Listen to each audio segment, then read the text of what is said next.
আপনাকে ভাই বলবো না সার বলবো পাইতে পারছি না, বুঝেছেন? আপনি তো আমাকে ব্যবসায় নিলেন না, আমি গরিব মানুষ, আপনাকে সারই বলি না। বল। তো সার ভাড়াটা দেন। আরে ভাড়া নিবি তো এত নাটক করার কি আছে? চাইলেই তো দিয়ে দিতাম। আমার কাছ থেকে কেন আগে নিতে হবে? তোমার কাছ থেকে তুলে আয়। আপনি হচ্ছেন এই বাসের সবচেয়ে বড় লোক মানুষ, বুঝেছেন?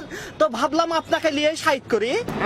তোরা পারিসও টাকার গন্ধ যে এনে পাইছ ওই নেই নাকটা ঢুকোয় দিস। কন্ট্রাক্টর তো মানুষ না।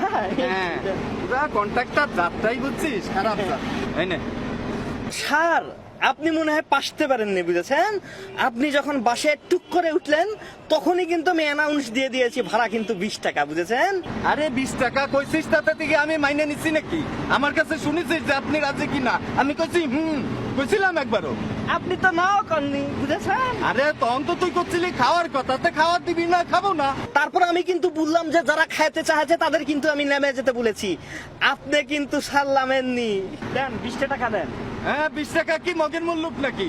হ্যাঁ আওয়াজ দিয়ে উড়ে আসে নাকি 20 টাকা? আপনার কাছে তো 10 টাকা কিছু না, 10 টাকা দেন। কেন ক্যাচাল করছেন? মিজাজ কিন্তু আমার খাটো মাটো হয়ে যাচ্ছে, বুঝেছেন? আরে আমি কি তোর মতো ফকির নাকি 10 টাকার জন্যই করবো? খুচরো টাকা 10 টাকাই আছে, আছে হচ্ছে কয়টা হয়তো কার্ড। হ্যাঁ। ওই কার্ড